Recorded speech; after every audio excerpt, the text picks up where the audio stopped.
ಶಿವಮೊಗ್ಗ ಜಿಲ್ಲಾ ಸಹಕಾರ ಕೇಂದ್ರ ಬ್ಯಾಂಕಿಗೆ ಈಗಿರುವ ಶಾಖೆಗಳ ಜೊತೆಗೆ ಇನ್ನು 3 ಶಾಖೆಗಳನ್ನು ತೆರೆಯಲು ಭಾರತೀಯ ರಿಸರ್ವ್ ಬ್ಯಾಂಕ್ ಅನುಮತಿ ನೀಡಿದ್ದು, ಇದೇ ತಿಂಗಳು ಚಾಲನೆ ನೀಡಲಾಗುವುದು ಎಂದು ಬ್ಯಾಂಕ್ನ ಅಧ್ಯಕ್ಷ ಆರ್.ಎಂ. ಮಂಜುನಾಥ್ ಗೌಡ ತಿಳಿಸಿದರು. ಇಂದು ಸುದ್ದಿಗೋಷ್ಠಿಯಲ್ಲಿ ಮಾತನಾಡಿದ ಅವರು, 22 ಹೊಸ ಶಾಖೆಗಳನ್ನು ತೆರೆಯಲು ಅನುಮತಿ ಕೋರಿದ್ದು, ಈಗ 3 ಶಾಖೆಗಳಿಗೆ ಆರ್‌ಬಿಐ ಅನುಮತಿ ನೀಡಿದೆ ಎಂದು ಅವರು ಹೇಳಿದರು. ಇನ್ನು ಡಿಸೆಂಬರ್ 6ರಂದು ಸೊರಬ ತಾಲೂಕಿನ ಜಡೆ ಗ್ರಾಮದಲ್ಲಿ 29ನೇ ಶಾಖೆಯನ್ನ, ಡಿಸೆಂಬರ್ 12ರಂದು ಶಿಕಾರಿಪುರ ತಾಲೂಕಿನ ಸುಣದಕೊಪ್ಪದಲ್ಲಿ 30ನೇ ಶಾಖೆಯನ್ನ ಹಾಗೂ ಡಿಸೆಂಬರ್ 18ರಂದು ಭದ್ರಾವತಿ ತಾಲೂಕಿನಲ್ಲಿ ಕಲ್ಲಿನಹಾಳೆಯಲ್ಲಿ 31ನೇ ಶಾಖೆಯನ್ನ ಆರಂಭಿಸಲಾಗುವುದು ಎಂದು ಮಾಹಿತಿ ನೀಡಿದರು. ಹಣಕಾಸು ಸಚಿವರು ಮತ್ತು ಸ್ವತಃ ಪ್ರಧಾನಮಂತ್ರಿಗಳನ್ನ ಮುಖ್ಯಮಂತ್ರಿಗಳು ಮತ್ತು ಉಪಮುಖ್ಯಮಂತ್ರಿಗಳು ಇಬ್ಬರು ಭೇಟಿ ಮಾಡಿ ಚರ್ಚೆಯನ್ನು ಮಾಡಿದ್ದಾರೆ.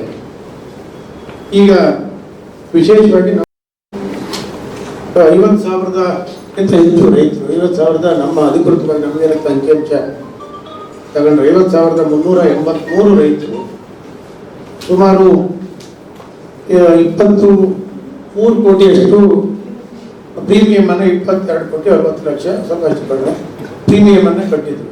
ವಿಶೇಷವಾಗಿ ಅಡಿಕೆ ಬೆಳೆ ರೈತರು, ಶುಂಠಿ ಮತ್ತು ಡಿಕ್ಲೇರ್ಡ್ ಕ್ರಾಪಿಗೆ, ಶುಂಠಿ ಮತ್ತು ಕಾಳುಮೆಣಸಿಗೆ. ಆದರೆ ಈಗ ನಮಗೆ ಮಂಜೂರಾಗಿರುತ್ತದೆ 23-24 ಮಂಜೂರಾಗಿರುತ್ತದೆ ಸುಮಾರು 45 ಕೋಟಿ 19,000 ಜನಕ್ಕೆ ಮಂಜೂರಾಗಿದೆ. ಈ ಬೆಳೆ ವಿಮೆ ಸಂಪೂರ್ಣವಾಗಿ ಅನ್ಸೈಂಟಿಫಿಕ್, ಅದು ಅವೈಜ್ಞಾನಿಕ. ಮೊನ್ನೆ ನೀವೆಲ್ಲ ಇದ್ರೆ ಅಂತ ಕಾಣುತ್ತೆ, KDP ಮೀಟಿಂಗಲ್ಲಿ ಇದರ ಬಗ್ಗೆ ಚರ್ಚೆ ಆಗಿದೆ. ನಾವು 22 ಕೋಟಿ 23 ಕೋಟಿ ಪ್ರೀಮಿಯಂ ಅನ್ನು ಅಲ್ಲಿ ಮುಖ್ಯವಾಗಿ ಯಾವ ಇನ್ಸೂರೆನ್ಸ್ ಕಂಪನಿಗೆ ಇವರು ಆಯ್ಕೆ ಮಾಡ್ತಾರೆ. ಇನ್ಸೂರೆನ್ಸ್ ಕಂಪನಿಯವರು ನಮ್ಮ ದುರದೃಷ್ಟ ಜಿಲ್ಲೆಯಲ್ಲಿ ಶಾಖೆಯನ್ನೇ ಅವರ ಆಫೀಸನ್ನೇ ತೆರೆಯಲ್ಲ, ಅವರು ಕಚೇರಿಯನ್ನು ತೆರೆಯೋದೇ ಇಲ್ಲ.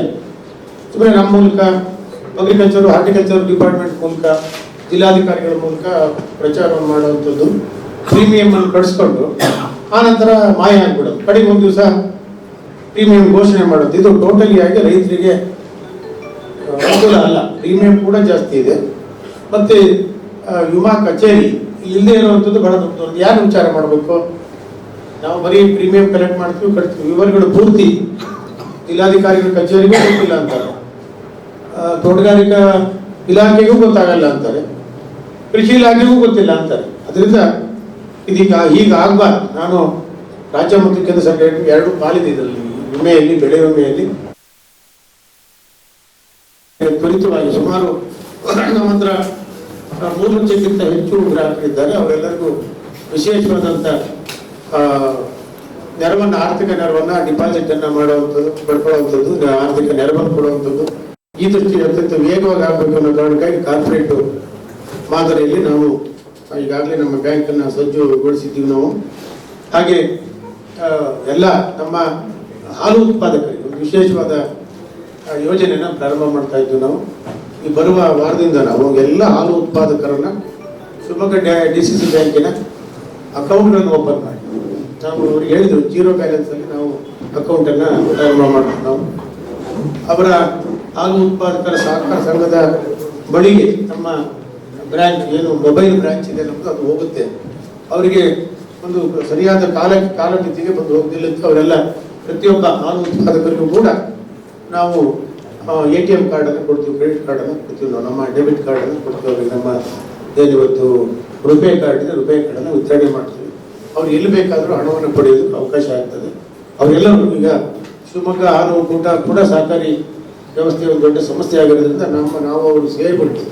ಹಾಲು ಉತ್ಪಾದಕರಿಗೆ ಇವೆಲ್ಲ ಸೇವೆಗಳು ತ್ವರಿತವಾಗಿ ಸಿಗುವಂಥದ್ದು ಆಗಬೇಕು ಅನ್ನೋ ಕಡೆ ರಾಜ್ಯದಲ್ಲಿ ಯಾವ DCC ಬ್ಯಾಂಕು ನಮ್ಮ ಹೊರತುಪಡಿಸಿದ್ರೆ ಹೊಸ ಮತ್ತು ಹೆಚ್ಚುವರಿ ಸಾಲವನ್ನು ಕೊಟ್ಟೆ. ನಾನು ಮೊನ್ನೆ CM ಮೀಟಿಂಗಲ್ಲಿ ಬಹಳ ಜನ ಹೆಂಗೆ ಕೊಟ್ರಿ, ನೀವು 10 ಕೋಟಿ ಚಿಲ್ಲರೆ ಪ್ರೀಮಿಯಂ ಕಟ್ಟಿದ್ರಿ, 19 ಕೋಟಿ ಚಿಲ್ಲರೆ ನಮಗೆ ಇನ್ಸೂರೆನ್ಸ್ ಬಂದಿದೆ ನಮಗೆ. ಆದರೆ ಯಾರನ್ನು ಕೇಳಿ, ಯಾವ ಹಿರಿಯ ಅಧಿಕಾರಿಗಳನ್ನ ಕಡೆ ಜಿಲ್ಲೆಯಲ್ಲಿ ಒಂದು ಬೆಳಗ್ಗೆ ತನಕ ನಾನು ಒದ್ದಾಡಿದೆ, ಯಾರ ಹತ್ರ ಕರೆಕ್ಟ್ ಮಾಹಿತಿ ಇಲ್ಲ. ಅಂದಾಜು ಮಾಹಿತಿ ಪ್ರಕಾರ ನಾನು ತಗೊಂಡಿದ್ದು 52,000 ಜನ ರೈತರು, 22 ಕೋಟಿ ಪ್ರೀಮಿಯಂ ಕಟ್ಟಿದ್ದೀವಿ, 45 ಕೋಟಿ ನಮ್ಮದು ಸೇರಿ 19 ಕೋಟಿ ಸೇರಿ 45 ಕೋಟಿ ಬೆಳೆ ವಿಮೆ ಬಂದಿದೆ. ಈಗಾದರೆ ಯಾರನ್ನು ಕೇಳಬೇಕು ನಾವು? ಮನೆ ನೀವೆಲ್ಲ ಇದ್ರೆ KDP ಮೀಟಿಂಗಲ್ಲೂ ಚರ್ಚೆ, ಯಾರ ಹತ್ರ ಮಾಹಿತಿ ಇಲ್ಲ. ಟ್ರೈನ್ ಗೇಜ್ ಇಲ್ಲ, ಅವ್ರು ಹೇಳ್ತಾರೆ ಟ್ರೈನ್ ಗೇಜ್ ಇಟ್ಟಿದ್ವಿ, ಅದ್ರ ಮೇಲೆ ಅವರು ಇನ್ನೊಂದು ಶೇಡ್ ಹಾಕಿದ್ರು.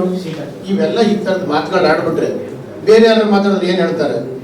ಈಗ ಗ್ರಾಮ ಪಂಚಾಯತಿ ಇದೆ, ಗ್ರಾಮ ಪಂಚಾಯತಿಯಲ್ಲಿ ಸರ್ಕಾರದಿಂದ ನೇಮಿಸಲ್ಪಟ್ಟ PDO ಇರ್ತಾರೆ, ಸೆಕ್ರೆಟರಿ ಇರ್ತಾರೆ, ಜನಪ್ರತಿನಿಧಿಗಳು ಇರ್ತಾರೆ. ಗೊತ್ತಾಗಲ್ಲ, ಟ್ರೈನ್ ಗೇಜ್ ಇದೆ, ಇದರಿಂದ ನಮಗೆ ರೈತರಿಗೆ ಇದೇ ಮೂಲ ಆಧಾರ, ಇದನ್ನ ಮಾಡಬೇಕು ಅನ್ನೋದನ್ನು ಜಿಲ್ಲಾ ಆಡಳಿತಕ್ಕೂ ಗೊತ್ತಿರಬೇಕು, ಕೃಷಿ ಮತ್ತು ತೋಟಗಾರಿಕೆ ಇಲಾಖೆಗೂ ಗೊತ್ತಾಗಬೇಕು. ರೈನ್ ಗೇಜ್ಗೆ ಅದಕ್ಕೆ ಒಂದು ಸಂಸ್ಥೆ ಇದೆ, ಇದು ಆನ್ಲೈನ್, ಅದು ಜಿಲ್ಲಾಧಿಕಾರಿಗಳಿಗೂ ಬರಲ್ಲ, ಬೇರೆ ಯಾರಿಗೂ ಬರಲ್ಲ, ನೇರವಾಗಿ ಆನ್ಲೈನ್ ರಾಜ್ಯ ಮಟ್ಟದಲ್ಲಿ ಹೋಗುತ್ತದೆ. ಆನ್ಲೈನ್ ಗೇಜು ಅಳತೆ ಅಲ್ಲಿಗೆ ಹೋಗ್ತಾನೆ ಇರ್ತದೆ. ಅದರಿಂದ ಈ ಥರದ್ದು ಎಲ್ಲವೂ ಕೂಡ ಈ ಥರದ್ದು ಕಂಪ್ನಿಯನ್ನು ಉದ್ಧಾರ ಮಾಡುವಂಥದ್ದು ಆಗಬಾರ್ದು. ರೈತರಿಗೆ ಉದ್ಧಾರ ಮಾಡಬೇಕಾದಂಥ ವ್ಯವಸ್ಥೆ. ನೀವು ರೈತರಿಗೆ 50% ಸಾಲ ಕೊಡಬೇಕು, ನಾವು 80.